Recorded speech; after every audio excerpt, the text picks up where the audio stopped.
Hello, this is Brian Foster on Kardec Radio, presenting the program Spiritism and the Spirit World Around Us.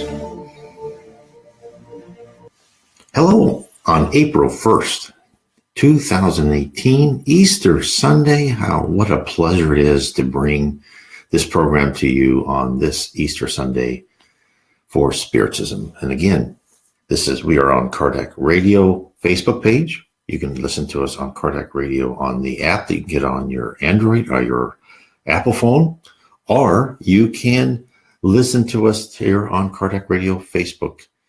You can also listen to these talks and see the Facebook page on my YouTube channel.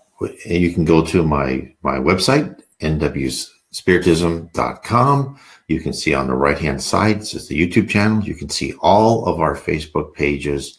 As far as my Facebook pages, I say Facebook live streaming pages on YouTube. We are starting. Hello, and I see someone already on. Good evening, Teresa. This is all about Spiritism. And this all starts with the Spirits book. Allan Kardec. Anyone who's interested, when I talk about things tonight, I would recommend you start with the Spirits books by Allan Kardec. Again, on my website, nwspiritism.com. It's right here on below me. You can click on his face up on the upper right-hand corner, and you'll see by all the books by the EDICEI bookstore, all his books, Chico Xavier's books, etc. Yvonne Pierre, and then Rosalind's also on. Thank you, Rosalind. So tonight we are talking about the higher education in the spirit world. And what I have done is I've categorized a lot of information from high spirits of the Reverend G. Vale Owen. And it's all in the Spirits in the Spirit Universe. Book 2 of Spiritism, the Spirit World Revealed to an Anglican Vicar. And the Vicar was the Reverend G. Vale Owen, a very special person who was alive and talking to the spirits, communicating with the spirits in the early 1900s. And so what I want to bring with this and what I believe that G. Vale Owen brings that other Spiritist writers haven't, is he gives a more fuller information about the higher levels of heaven. And tonight, of course, we're talking about the higher education of heaven. But first, I wanted to go through a story that I read in the book, and it was a communication of Reverend G. Vale Owen's book from The Life Beyond the Veil in the Lowlands of Heaven section. And it was a communication to Reverend G. Vale Owen from his mother in the spirit world. And the importance of this education, of this message, is that you can't just rise in the spirit world by improving one aspect of your character or being knowledgeable. You have to really improve in all areas. And this is what she was talking about. She was helping a spirit, a man who had recently passed over and was wandering in the lower levels of heaven. And the lost soul thought he was alone. But in fact, his guardian angel walked behind him.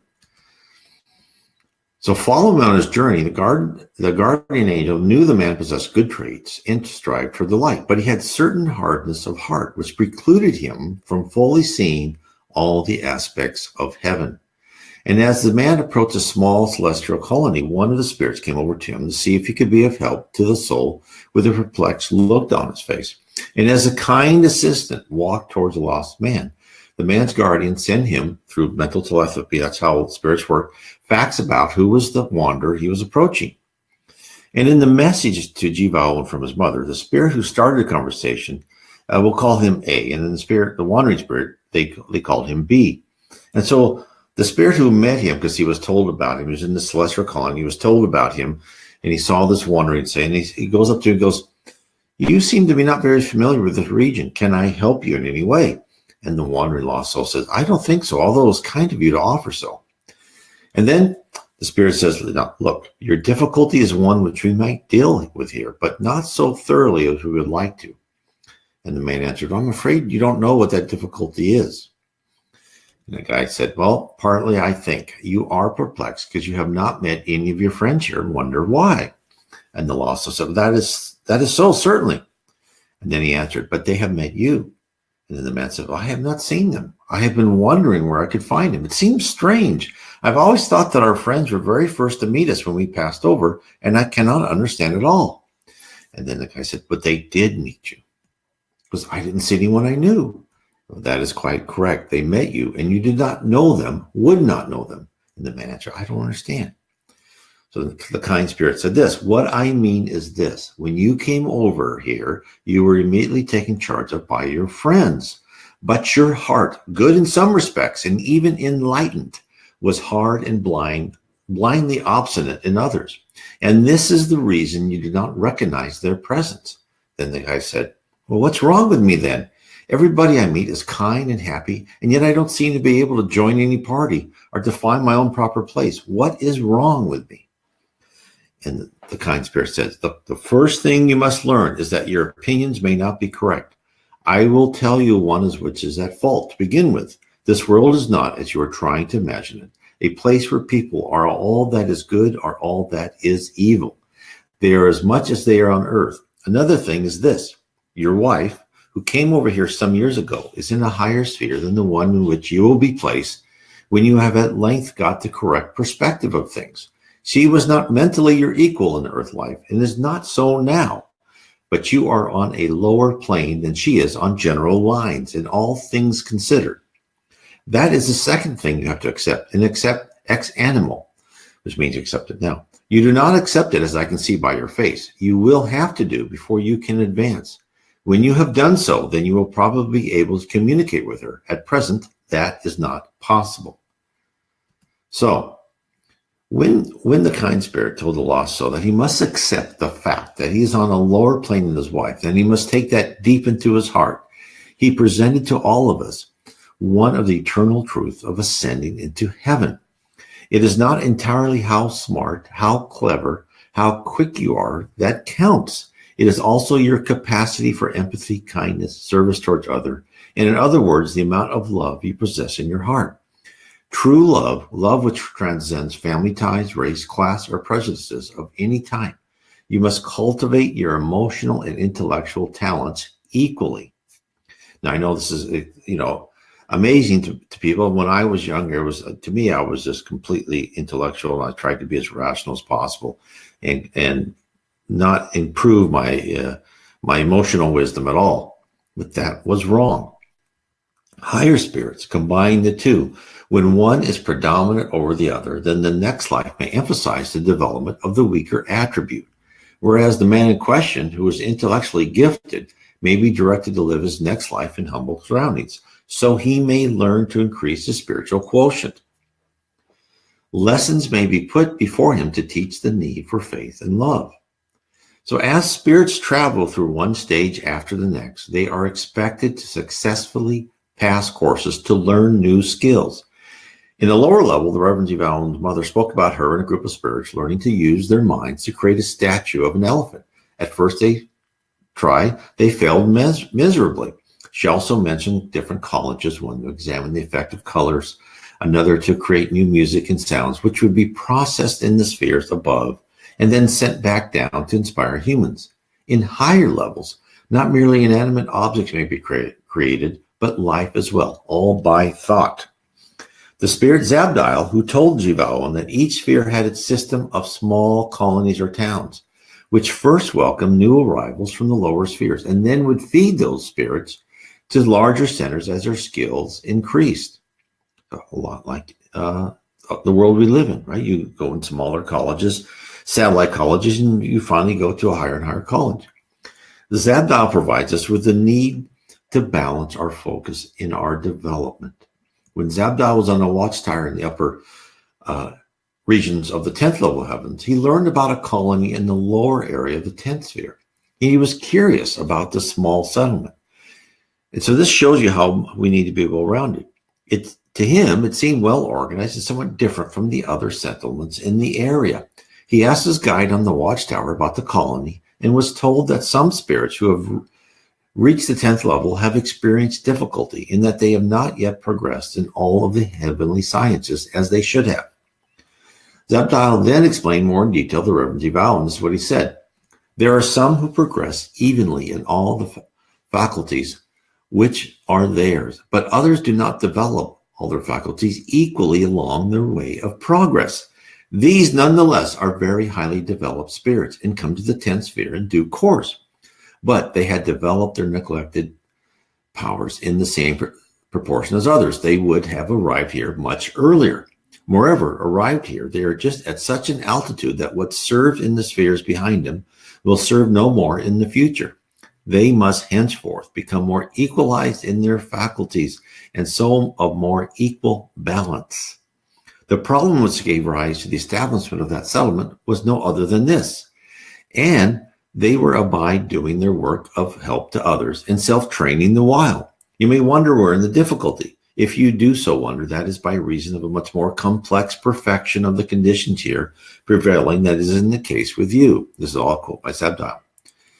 I'll carry on. It arises from the fact that these people are really of the 10th sphere in some proportion of the character, and of perhaps the 11th or 12th in other proportion. And the difficulty is this. They are in some ways too large in power and personality for their present environment, and yet unable to proceed into the next sphere, where their inferior parts would suffer damage and catastrophe would ensure, which would probably throw them backwards many spheres behind, where they would be as ill at ease as ever. So this gives us a lot of interesting information of how we must balance ourselves. We don't come to Earth to be an intellectual giant, to be an Einstein. Our main focus here is really to correct our character and our attitude.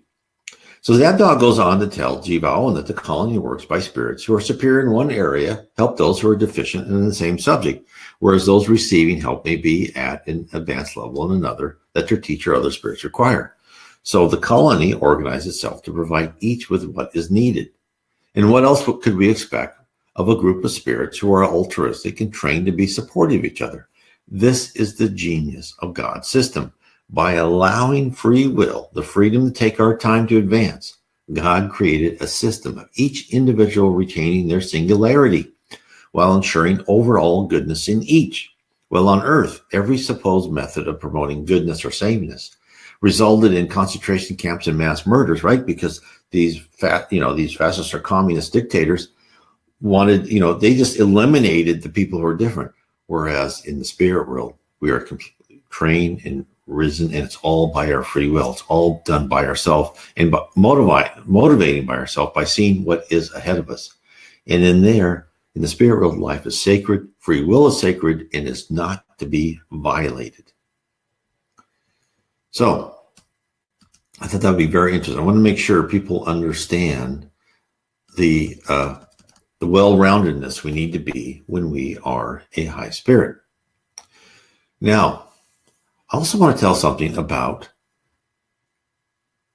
a message that was given to Reverend Vale Owen, and this was the Spirit Arnell. This is very interesting because in this message, and it was in Life Beyond the Veil, the Battalions of Heaven section, he talks about two individuals, and they were actually progressing on Earth.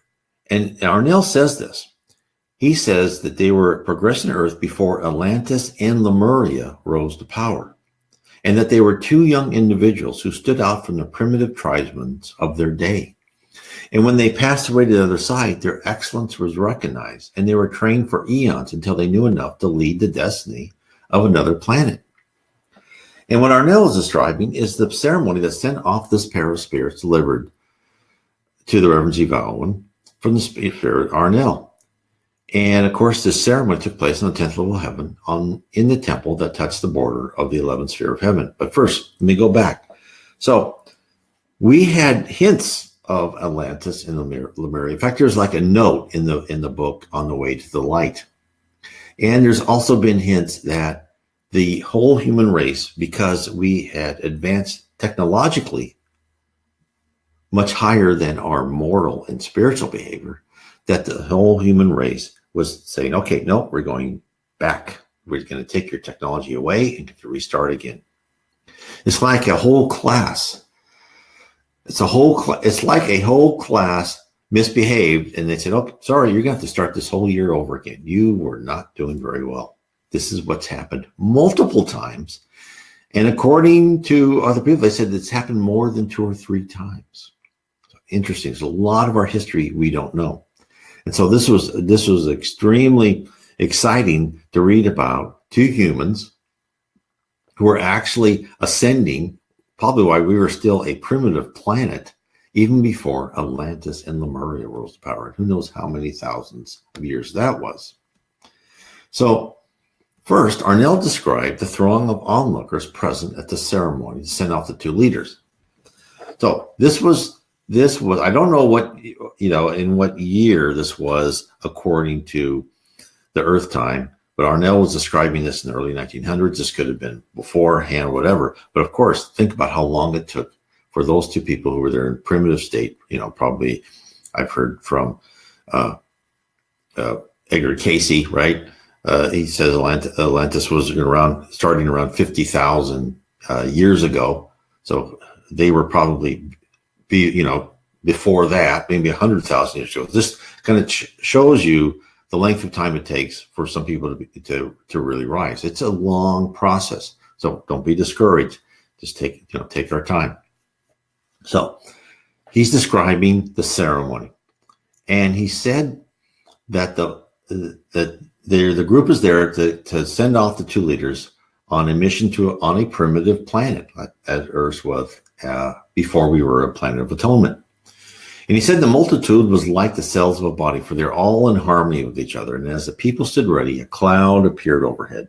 And he said there's a cloud was green tint and streaked with spirals of amber within itself. He said it was just a beautiful ceremony. And then they could feel the whole cloud. It was like pulsing with life, and there was just this beautiful feeling about it. And it was all created by the thoughts of the band of angels making ready to depart to heavenly spheres circling the earth. So then he tells us about the 2 people that were there, because the first was a woman, and this is what he said: this chariot came upon this beautiful cloud and light. And then within the chariot, there emerged into sight of us a beautiful young woman. She was facing us, and I noted all her loveliness. And as I looked upon her, I saw nothing else for the exceeding beauty of her. Her beauty was of a tint you do not know. I'll call it amber. But it was not the same tone as the amber of the pillars, but more of a radiance and transparency. And yet was an aspect of reality and permanency which those wanted. She wore a robe of blue gossamer, but where it covered her body, the 2 hues blended and became a delicate green.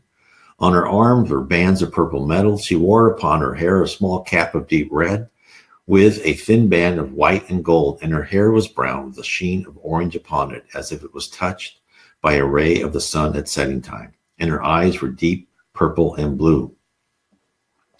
And Arnell called her kind of a mother queen, a maidenhood, a spirit brooding over a race of people. And to her, she was this mother, vision and example, but she also showed like a call to action. Her very presence made others feel a sense of urgency of purpose, while simultaneously she radiated a peaceful and calming feeling that provided focus to whatever task her tenants would be given.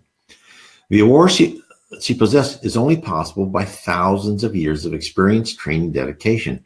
This mother queen began, as did we, in ignorant spirit, but using her innate humility, openness to criticism, native intelligence, she rose to a great height.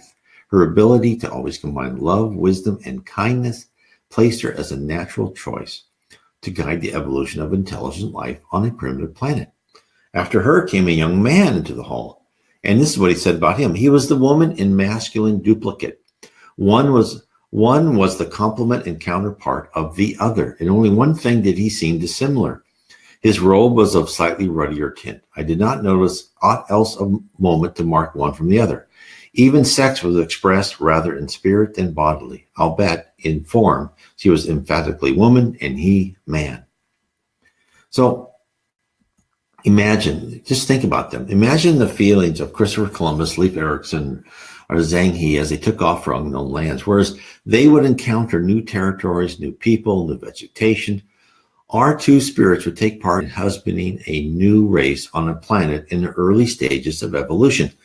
This, my friends, is what is awaiting for you. This is the motivation for us to improve ourselves, for us to take the time to study Spiritism, to understand the organization of the spirit world, to understand how we must change ourselves, to meditate, to study, to be at one with the spirit world, and understand how we must rewire our thoughts and our brains so we can do these exciting things.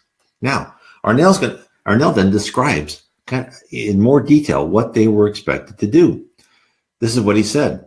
They had come to head a company of those who had been prepared in that temple and its environment and lead them forth on in prize of a large conception and requiring much ability and power for its furtherance. This was that they should take their way to a planet which was just at the stage of evolution where intellect was beginning to realize itself and to raise itself into distinct order out of the brute towards the man. But it would not eventuate in a man such as the Earth type is, but not very dissimilar and in essentials identical. This company was to take up the work of guidance in the process of this race, just at this stage. They would not take over their task in its entirety, nor at once. This would be their first visit to those high creative princes who had brought the planet to its present crisis. They would return from time to time hitherward for rest and counsel. They would return in part, leaving some of their numbers to carry on the work, to be relieved by others of them after rest.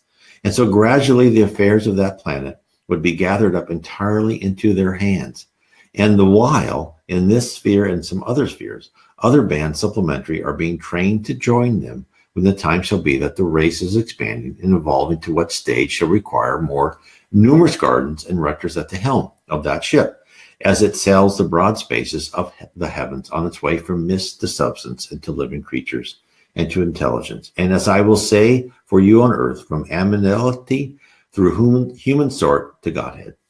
So, in one long paragraph, Arnell succinctly described the evolution of all living planets in our universe, including Earth. Let me talk about an example in the book On the Way to the Light, dictated to Francisco C. Xavier, the great Spiritist medium. By the Spirit Emmanuel, we are told that the Earth was deliberately formed for the express purpose to use our planet as a place to incarnate spirits. The master of the entire operation, from setting our planet into orbit, the creation of the moon, manufacturing the ozone layer to protect all organic forms, to the beginning of life until today, and of course beyond, is Christ. And Christ was chosen by God and maybe other higher lords to be the Lord of earth. Jesus set forth the blueprint and utilized the divine laws to construct an inhabitable oasis where humans could evolve and thrive. So if you look at these two examples of humans that started off on the planet Earth, and then you see Christ, and then the book On the Way to the Light lets us in at really what happened at the beginning of the life on Earth. And the Spirit Manual says, like modern engineering, which constructs a building foreseeing the tiniest requirements for ultimate purpose, the artist from the spirit realm built the realm of cells, initiating in primeval days the construction of the organized, intelligent forms of centuries to come. So yes, there is evolution, but it's a guided evolution. The spirits will subtly change DNA and other factors, create maybe huge catastrophes, etc., to guide evolution to where they want it to go. And where do they want the Earth to go? They wanted, just like this other primitive planet, to create life. So we have the form in which our spirits can exist into, so we can learn from a planet of a primitive world to where we are now, a planet of atonement. So let's talk more about higher education. This kind of gives you the background of why we're here, what we're trying to learn. So in the spirit world, in the 10th level, there is a university called the University of Five Towers. And Spirit 10 is the level where spirits are still learning about their world and how it functions. It is the ultimate sphere for analyzing the present scope of the spirit universe around Earth. So as we start out, of course, many of us, I think, I forgot the percentage, but, the majority of us either go to the lower sphere or the dark abyss, which is a purgatory-like area, which of course no one is there forever. There's no such thing as eternal punishment. There is not, actually God does not punish. The spirit world educates us. Every trial we go through is for our own edification. So sphere 10 is very high level, where people have gone from heaven higher and higher and higher through the first spheres. And of course, as I said before, this numbering level is just used by the spirits who talk to the Reverend Vale Owen, just to show them the differentiation. Other spirits have talked to other mediums, can give you a different stage. So Arnell described the Vale Owen, a university built on a great plain in the 10th sphere. And it was a city and stuff. It was like a college town, right? It had lakes and forests, and it consisted of a dome, a great tower, and 4 towers. And this is how Arnell explained the function of each tower. He said the 4 towers have each a group of buildings of their own. I can't give you their names, but you may write them down as the Tower of Sleeping Life, which you would call mineral. Notice how everything has life, right? This is, again, and this is even the book from Allan Kardec, Genesis, where everything is vibrations, right? Everything has life. But now we're hearing through Vale Owen kind of another aspect, another point of view. So the first tower is Tower of Sleeping Life, mineral. The Tower of Dreaming Life, which you would call vegetable. The Tower of Walking Life, which you would call animal. And the Tower of Consciousness, which you would call human. So I believe, these names are significant because everything around us is actually alive, right? The stones, the flowers, the walls of our house. Not that they are living according to our definition, but they are living because they have been fashioned by the wills of great and high spirits. They are living because they've been formed with universal fluid, which is the building block of all creations. And you can learn about universal fluid in Allan Kardec's book, Genesis, and other books by Chico Xavier. And that is the fundamental building block of everything, from mineral to our physical bodies. Everything is fashioned out of a primal element. And only the vibration, the density, and the patterns are modified to create everything. And everything is held into place by a force of will, by some high spirit. Will supplied by a spirit, of course, much greater than we. And it is this created universe that is studied by the university, because in those levels from 10 down to the first level of heaven, you're not there to create, you're not there to actually add, you're there more like you're going to a university to learn the process, right? It's like you're an architect and you're going to architectural school. You're not going to be allowed to build anything until you graduate. It's the same thing with all these levels of heavens. So I know this could be discouraging to some people because we're on earth to fix our character and rewire our thoughts. And then when we're in heaven, and of course we'll keep reincarnating as we go up there, we're also there. We have to learn more and more. But get used to it. You are an immortal soul. Your life is going to be an eternal quest of learning and understanding more and more. That's why it's very important to have a lot of intellectual curiosity, because if you enjoy that, if you enjoy learning new things, you are going to love and be successful in heaven. So Arnell goes on to describe the other, the other buildings. The great tower is the tower of angelic life, which watches over all those forms of life below it in degrees of progress, and also crowns them all. For towards the angelic orders, all the lower creation is moving. These towers serve by the house of the dome, and to it they turn for any specific item of knowledge they need in their work of research and classification. On the powers generated within the dome house, they rely to help them in that matter. And according to Arnell, all the buildings have a mystical significance. Their very layout and pattern of edifices represent the stages of creation. The great tower is in itself a complex and multi-layered structure. He describes the great tower as this. He was built of double walls, and on all 4 sides are rooms and halls and dwelling places of angels. So you gaze aloft, you see here a doorway, and there a balcony or a hanging window, or a bridge will shoot from one dwelling to another in a curve outward over space and inward again to its destination. So there's just this very beautiful, intricate building that goes high and high and high. And it has all these spaces so you can see the sky above. So it must be magnificent to behold, But what's amazing, it was who lives in it. And this great tower supervises the work of the other four, and the dome draws there the power required for its work. And there are angels reside there of great rank and come and go from very high realms to give of their mighty strengths and far-flung experience. This is from Arnell. Those whose abode is in the four towers, the dome house, are doing in their present eternity what themselves did in eternities bygone, where denizens have passed on in the cycle of progress and left their place to be possessed by the present race. So when Arnell speaks of eternities, we should begin to grasp the scope of where we are and where we are going. The entire system of planets to promote spirits is one of sending wave after wave of spirits up the ladder of education and knowledge, where no one advances without purity of heart combined with learning. We may toil in college after college in the spheres of our local heaven until we look down and no longer recognize the service of the earth, and still not yet attain citizenship in the vast university of the five towers. Or we may leap upwards in constant intellectual devotion and emotional ecstasy. It's all up to us. It's all up to our motivation, and it's up to our discipline. And spirits who have graduated the 10th sphere and entered in the path of creation. What exactly that means, I do not yet fathom. But Jesus is reported to live at the 15th level, and he helped form the solar system and the planets which we lived in.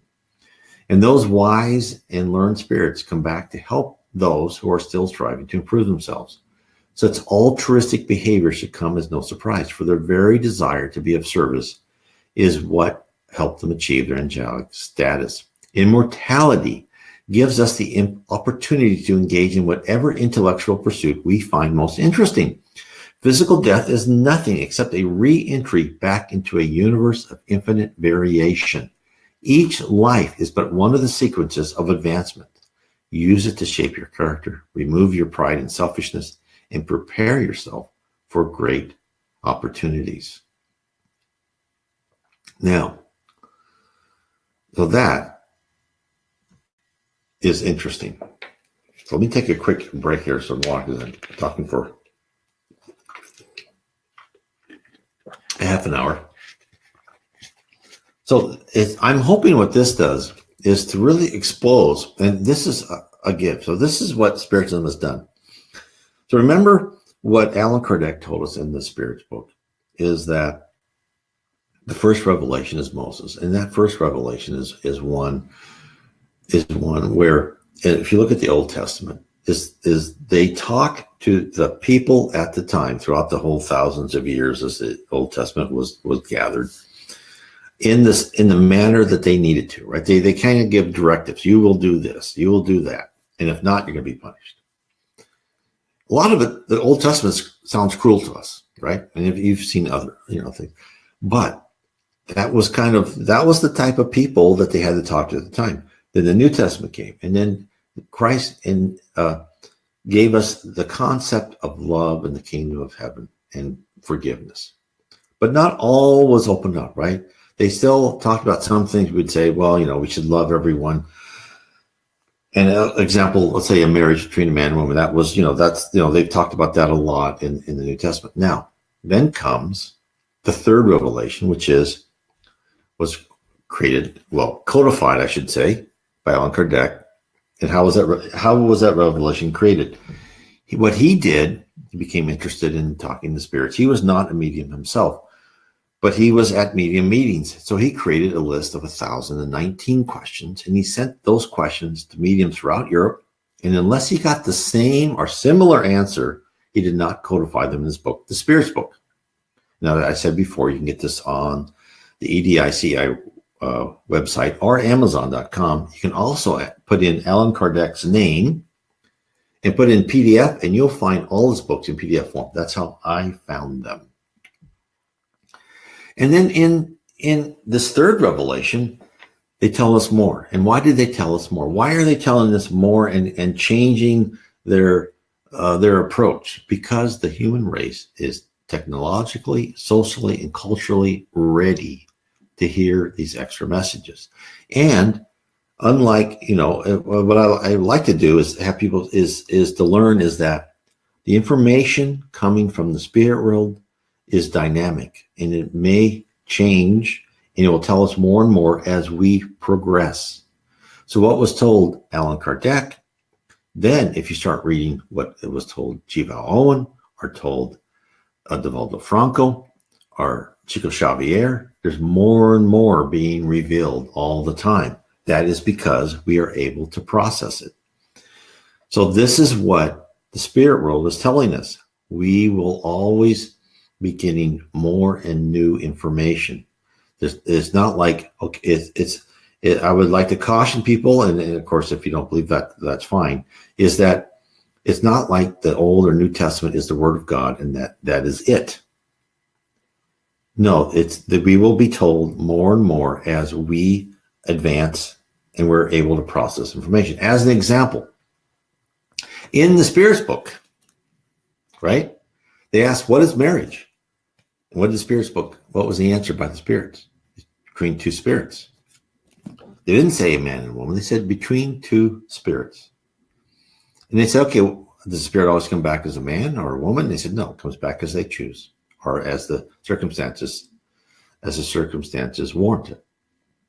So already here in 1850s, which is, now you can understand why the Catholic Church actually burned this book, is it shows that, hey, people who love each other, it doesn't make a difference what their predilections are. So this I think hopefully this shows you the continual evolution of what we learn as we reincarnate on Earth. We're told more and more that we can handle it. Now,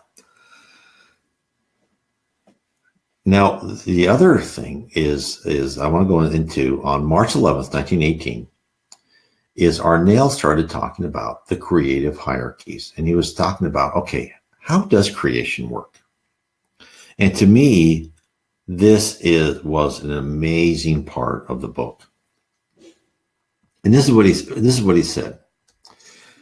He was on this 10th level. He wasn't the 11th level yet. He eventually was promoted there. And he went and he visited like this manifestations, right, of how things were created. And it was like a convention, it was like a show to show these students, this is what you're going to be achieving. Keep working. This is what you're going to be achieving. And he went to this whole exposition of different creation of things above the 10th level. And he said he went to, he went to like street after street, broad avenues of great length. And they were laid out in great orders of creation.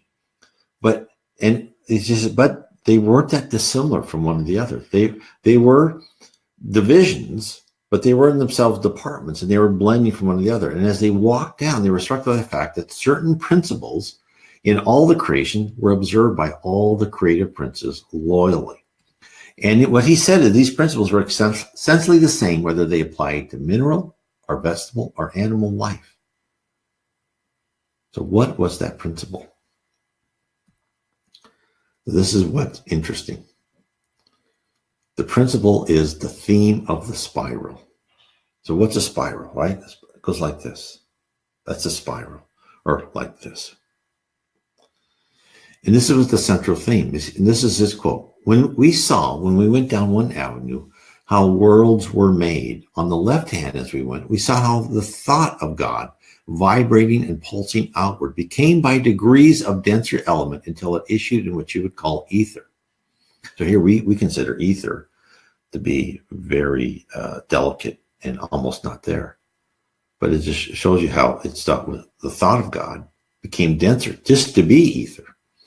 Here we were able to notice the nature of the movement, and we saw that it was spiral, but that as any certain wave reached the top of the spiral, it continued its course by a descent, also of spiral form, but now within the atom of ether, so that the inner spiral, having a more constricted space to work in, the descent was of greater speed than that of the outer spiral. Emerging from the lower end of the atom at a greater increased velocity, the vibrations were able of their own momentum to continue again their outer course upwards, but a rate of movement ever a little slower until the top was reached and the descent began anew interiorly with ever gathering velocity.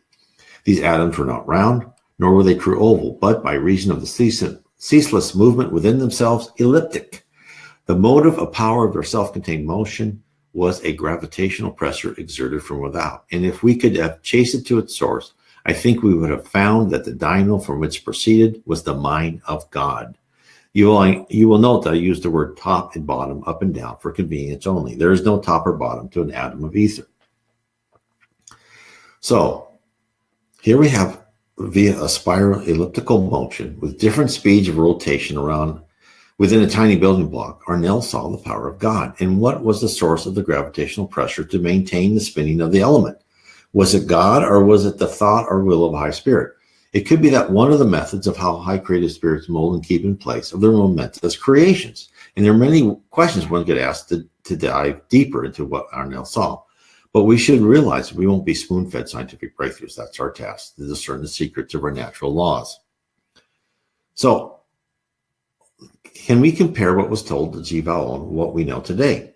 So it's difficult to adequately summarize what is known about the atom and the cycling of electrons around the nucleus without going into too much detail. But suffice to say that it originally thought by Bohr and others that electrons orbit around a nucleus in a circular manner, but is now thought to be more of an elliptical journey, just like our Earth is around the sun. Bohr first came out with this circular motion in 1913. This messages from G. Vale Owen was in about the 1911s and 1920. Actually, this one was in 1918. So Bohr and Rutherford first came up with this theory in 1913. Subsequent theories since then about the items, respective neutrons, protons, and electrons, have seen these elements broken down into even smaller subatomic principles. All the above is only important in context as to what Arnell told G. Vale Owen about his observation of creation in 1918. Therefore, what was revealed wasn't a new theory, but one that can be certain that only a small coterie of people knew about the theory when G. Vale Owen received his communication. And Arnell specifically described an elliptical path as opposed to a circular orbit. Very interesting. So, I mean, and you'll be amazed if you read even Genesis and talking about how the different dimensions, and then how string theory is actually showing us, is proving there's different dimensions. Many things were subtly revealed even way back in 1850. So next, Arnell took the basic design of the ethereal atom and compared it to what we have in the physical universe. He says, now I describe this to you in order that it may form a model for you when you pursue the atom of ether into other substances of denser sort. When we came to those atoms which form the gases of your Earth's atmosphere, we found that they also had a like motion. So what he's saying is everything kind of had a like motion. It was a spiral motion. And then he said that both the mass and also the density of a unit affect the rate of velocity. The speed of the movement of their atoms is slower in those planets which have attained to more density than in others. But even in these, the rule holds good that the interior movement is quicker than that of the outer surface, which drags after it very slowly. So, we live in a dense universe. We live on a planet of atonement. And as we pass over the spirit world, we become less dense. And as we ascend, we become more energy and less matter. But our planet remains the same. But does it? Arnell hints that the complete universe of Earth, the whole world's density could be less than other worlds. And does he mean the difference between the Earth and the planet Jupiter, which is a gas giant, versus our planet with a crust and a molten core? Or does he refer to a whole different state? And so, what he's telling us is that as the Earth moves to a planet of regeneration, the whole planet will become less dense. And the Spirit's book tells us that as souls are incarnated on higher level planets, happy worlds, or humans are lighter and glide as they walk. It may be that not only our spirit is transformed by ascending to another level, but when our planet Earth transforms, it will also be less dense. And imagine what we're told of happy worlds, the level after a planet regeneration, 2 steps up from where we reside presently. We still retain our human form, although the senses are more acute. As described in the Gospel according to Spiritism by Allan Kardec, The specific lightness of the body enables rapid and easy locomotion. Instead of dragging itself laboriously over the ground, it glides, so to speak, over the surface or sails through the air with no other effort other than that of the will in the way in which angels are portrayed. So all of this tells us that as our planet ascends, there will be less density in ourselves. Now, not only is matter transformed by these spirals in this matter, but the culture and society. So politically on such worlds is different, right?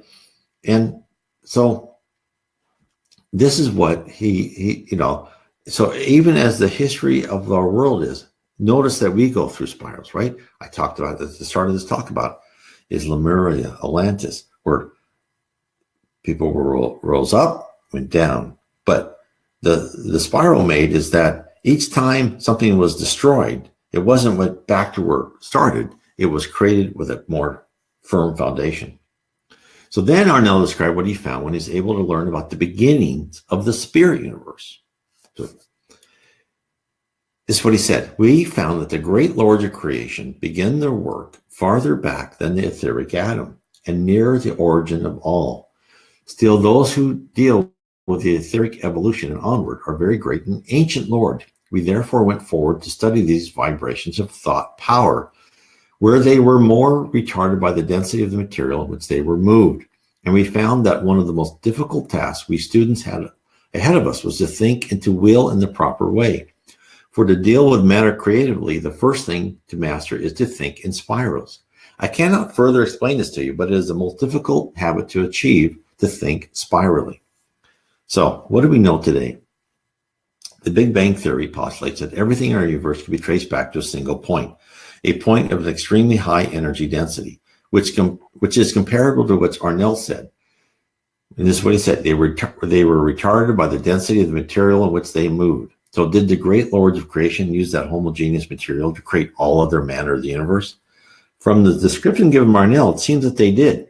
What is even more interesting is the necessity to think spirally. What does this mean? How does one apply spiral thinking? And most of us think in a problem-solving context. We analyze a problem, we think of a solution, and then devise a path to get to our objective.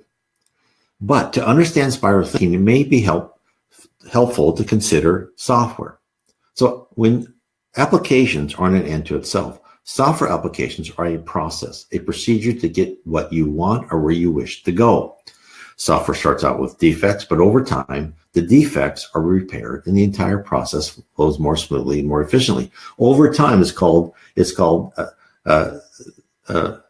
dynamism for software, is as people want more features and things are changed, the software itself changes. So what I believe is what Arnell meant by spiral thinking is like the setting up of a self-repairing or a self-generating process that makes forward motion and advancement toward a goal and then circles back to fix any errors in the attainment of that objective. And the system could go on and on. If you think about the whole history of our Earth, this is what we've been doing. Spiral thinking could explain all of our discovered natural laws. We live in a cosmos of self-generating life, where planets form and are destroyed, then form again out of the resulting cosmic dust, where life depends upon the destruction of other lives, where we travel through one life only to be cleansed of our defects in the next life. We too go through spirals, right? We reincarnate. One life we're as dumb as a rock. We are reset into harder trials. We may learn something. We rise, and then somehow we do something wrong, and then we have to go through much harder trials again. But then it helps us. So it's truly this whole system of created by God is amazing, and it explains so much, and explains why we are here. So I think in the education in the higher level of heavens, eyes are open as one travels upwards. Possibilities never imagined are presented and dissected. The power of the will, the full force of faith, is discussed and analyzed. So as one ascends higher, one begins to realize our earthly concept of God, our history, our solar system, our evolution was in error. We believe what we were told because that is the easier, more comfortable path. But as soon as one begins at the lower levels and moves ahead, the hidden story starts to be in focus. The entire evolution of Earth, all life on the planet, has been guided from the start. How even the smallest details are arranged and tracked in the lesson plans of the higher spheres of heaven. Nothing is accomplished without a reason. Spirits in lower planes and us on Earth can't detect the method or the purpose of events, but they all begin to make sense the higher one goes. And with this knowledge is added insights into the process, procedure, rules, and customs of the spirit realm. A fuller understanding of how the spirit universe operates is supplied, given to us by all this knowledge given to and taught to the spirit Reverend G. Vale Owen. There's so much in his book. It is just exciting to really understand. And you read, if you can read his books, and then along with Allan Kardec's books, and then some of Chico's books, as far as, let's say, the whole Andre Louise series, this whole how the spirit world operates is just because it gets more and more understandable. And the spirits are trained to use the additional capabilities given them to focus their minds. So as you rise up, you're given more capabilities. As I said before, when you graduate from one level to another, you're not given a piece of paper only. You're actually giving more attributes, more power. You're given more power because you can handle more power. Because why? Because you're controlling your mind better. That's why we on Earth, we have to learn not only control our mouth, we have to control our thoughts. And spirits are trained to use the additional capabilities that are given to them to focus their minds, to query after vital data, and to communicate with experts in time of need, all prerequisites for what comes next. The base of knowledge required to begin to spawn evolution of plant life, animals, and human-like progress over millions and billions of years is supplied. It's our first levels of heaven are just like a graduate degree, where intimate understanding of the concepts and the opportunity to work beside leading people in their fields provides the breadth of knowledge required to step up and begin a doctorate degree. The 10th sphere and below in heaven is one of preparation. Above it, instead of writing papers that illustrate your grasp of important concepts, you actually begin to expand the base of knowledge and invent. The act of creation is what awaits above the 10th level of heaven. So I hope this excites people, is that isn't this truly heaven? Isn't this much more exciting than saying you die, you sprout wings, and you live on this, this plane where, you're on the beach and, you're drinking, you're drinking your drink with the umbrella in it for all eternity. Imagine, even in the Spirits book, they said, that would be, if you were releasing planes where you did nothing, that would really be hell, because you would get bored of that, right? So this is trying to show you, I'm trying to present to you through these talks on the Kardec Radio, Kardec Facebook page, my blog site, YouTube channel. There's other YouTube channels out there. There's many great people on the Kardec Radio Facebook giving you streaming. There's always good information coming out of Kardec Radio on your Android or iOS device. And if you want Kardec Radio, just put in Kardec Radio, and you can load that up for free. 24 hours a day, information on Spiritism. And what I'm hoping that I can convey to you is, if the more you learn about Spiritism, you learn about why we're on Earth. You learn about what is ready for us. You learn about why are we given the trials we are given. Why do all these things have to happen to us, right? Why is that person bothering me? Well, I got news for you. That person who is bothering you is there for a reason. That person is there for a reason to make you go up to the next level. Almost nothing, and some people say absolute nothing, but I kind of believe that almost nothing happens by chance. Every person that stands in your way is there for a reason. Every person that helps you grow is there and helps you carry on to your next level of career or whatever is there for a reason. all your individual lesson plans are just meticulously planned out. And the more you intellectually and emotionally accept this, the less stressed and anxious you'll be about your life. Because all you have to do then is just keep concentrating on doing your best, listen to your conscience, always trying to do what you think is good, sacrifice if you need to, so you don't have to do what you think goes against your conscience, and you will succeed beyond your imagination in this life.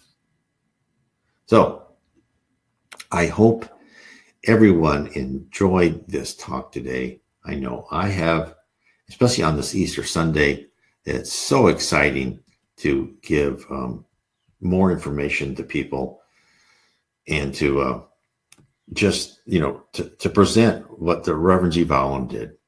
And of course, at the end, I want to tell everybody that the reason that I read the Reverend G. Vale Owen books is because he was actually cited in the book of Voltaire, and it was one of the books psychographed by Chico Xavier.